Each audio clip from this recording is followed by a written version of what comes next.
Okay, so earlier in our academic lives, we would be given things like this and would find solutions. Then one time this changed and they gave us something like 1/2. And we said that this was impossible, isn't it? And somebody else came and said that actually you can find this as a decimal. And then that opened up a whole new understanding. We went and again made things like this, and we were saying that these were impossible till somebody came and did this. Then we had a whole lot of other areas that we could now be able to address. So you remember in our last series, we were looking at limits. And so most of the times we would find a situation like any number over 0. And so we would try most of the times to remove this situation, okay? Because we would say that's indeterminate form, okay? Deliberately, we began with only these ones. Why? Because it would help us to see that there are limitations and we needed to overcome those limitations, right? So now what if we are unable to use the methods that we're using to get rid of this situation?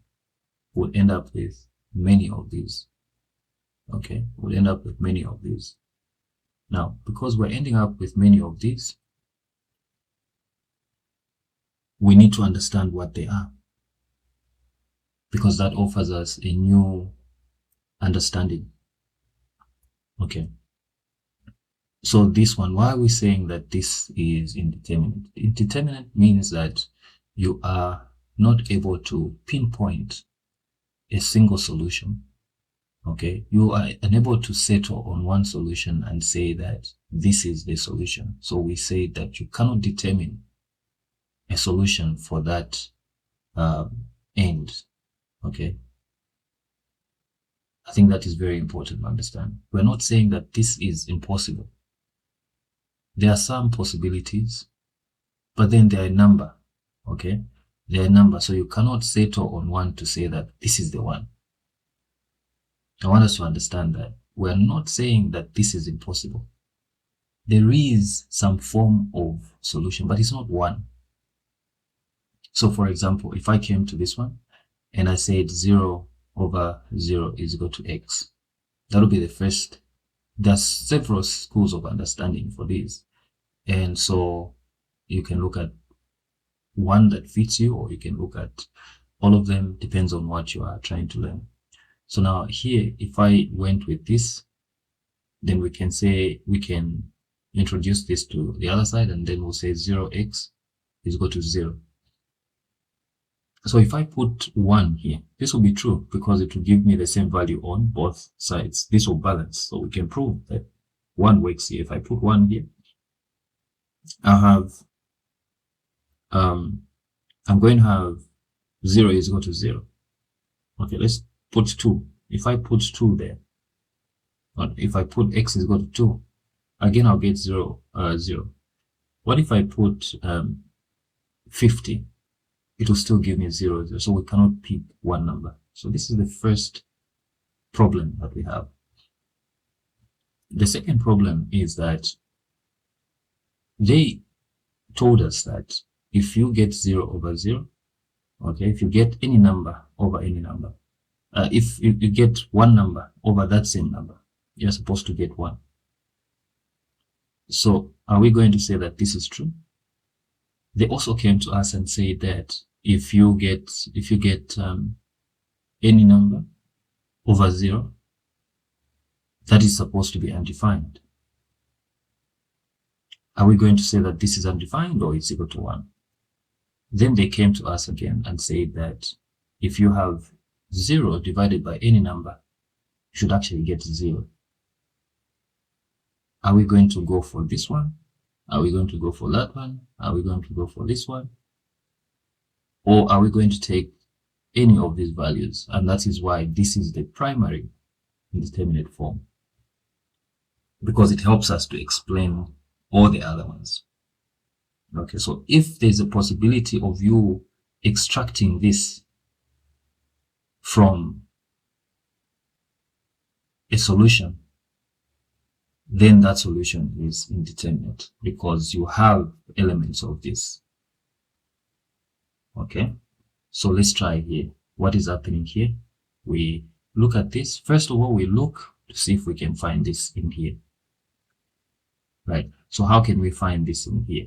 We are going to remember something very important, okay, and something that I should have written down somewhere, but we'll put it here.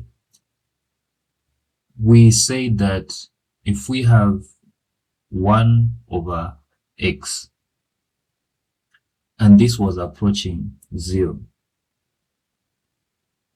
we say that this is infinity like that. So if we remove these limit things and say that, okay, assuming it has approached, we are going to have this situation. Okay, if it has approached 0, so close to 0 is 0, so we can assume that at 0 it will be similar to that. So meaning that this is a very important concept if we have to extend our understanding beyond the examples we did last time. Okay, so we have to remember this setup. Right, so now here we're going to say that using this, we're going to say that this is going to be 1, it's going to be 0 times 1 over 0. Remember, we've agreed to say this is okay, because if we are approaching 0, we get infinity. So highly likely that when we get at 0, the value is going to be infinity. So this is the assumption that we've taken here. So this can now be 0 over 0. I'm just moving this to the other side, and then we can say times 1. So we've extracted this from this, and so we're saying that this is going to join the indeterminate group. Okay, so this is also indeterminate. What about this one? This one, we can say that we have 1 over, we explain it 2 ways, 1 over 0, which is this, divided by 1 over 0.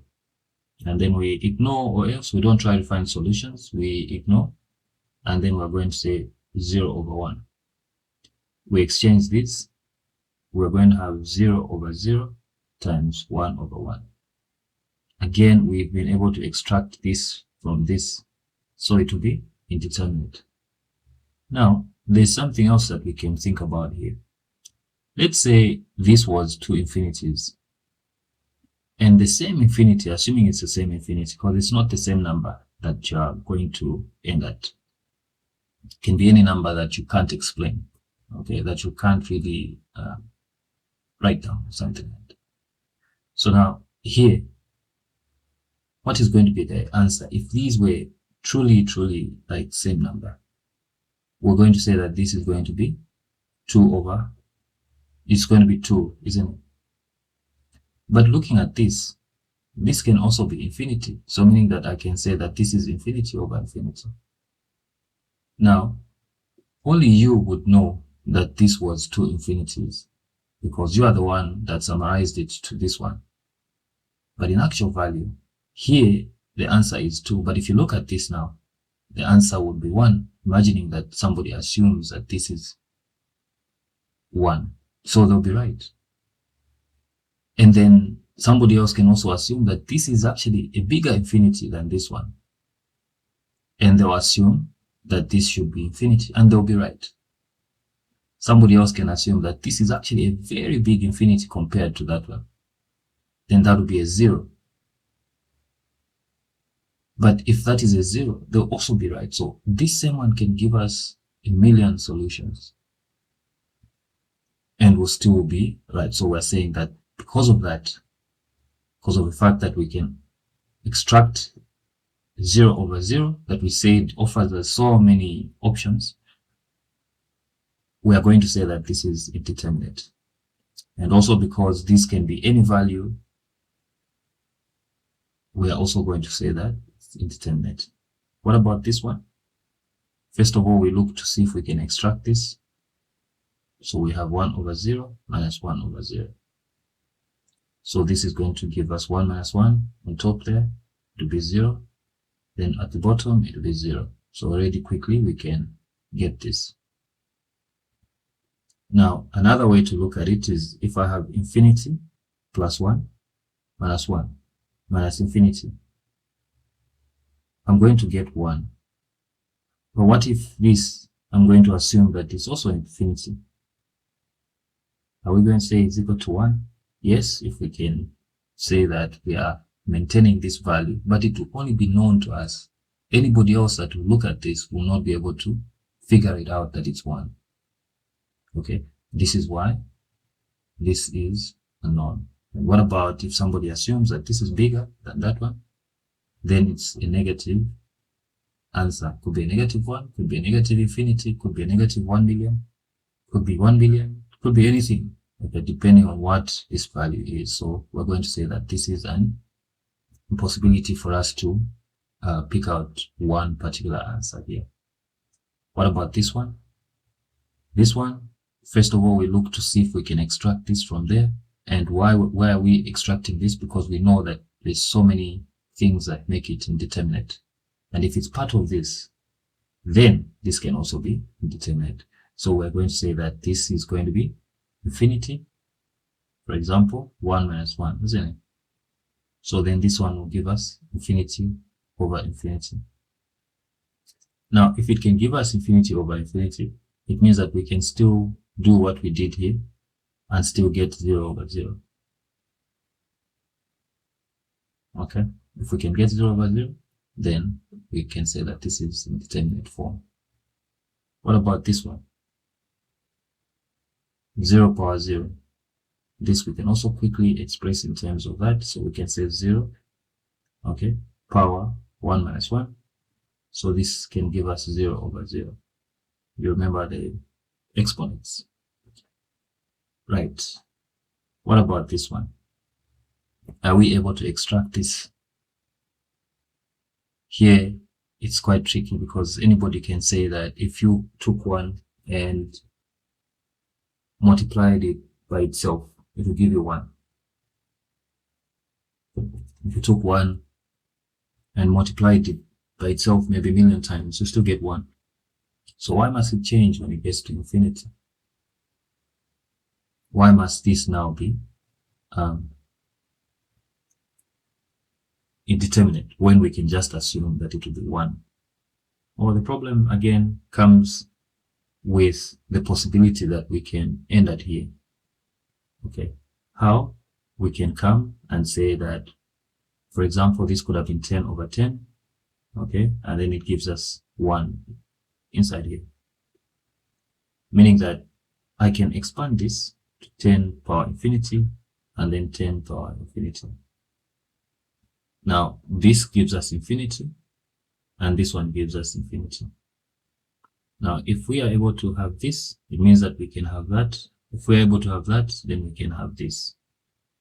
Okay, the primary one, meaning that also this can give us indeterminate, a number of solutions. Okay, and so all of these eventually have a possibility to be solved using L'Hopital's rule. Okay, so let's just remember, we'll look at what this is, but I just want you to remember that these ones, now we can use L'Hopital's rule. Alright, so the determinate forms are easy, but we also have to remember them. So here, we're going to get infinity. Why? Because this is tending to one solution. If I had a big number, I'll just get a bigger number. There's nothing like I can get a small one, I can divide by 0. This is going to be that big number. Okay, we are not going to get that 0 over 0 from here. If I got 1 over 0 plus 1 over 0, I'll get 2 over 0. This is not this format. Okay, that's why we're saying that this is not indeterminate. It's actually determinate because you can tend towards one answer. That will still be the same here. We can tend towards Same answer, simply because if I factorize the negative, I'll get plus and plus inside, and I'll get this one. What about this one? Why are we saying that this is determinate when it's very similar to this one here? Why are we saying that it is? It's because we cannot reduce it to this format. We cannot reduce it to that format. Okay, cannot reduce it to that format. If I got 0 over 0 and I put infinity, what did I break it down to? We'll still not know. So that's why we are saying that we cannot do this. Okay, cannot do this. So if we cannot do that, what does it tend towards? It tends towards 0. This also tends towards 0. But what about this one? This will also be similar to this, where we have 1 times 1 over 0 times 0. So at the end of the day, we'll have 1 over 0. 1 over 0 is not this. So this one is determinate. So there are three things that we must carry with us. It's a indeterminate form, determinate form, and division by 0. Okay, as we approach 0, this will tend to infinity. So we have to remember these. All right, all the best.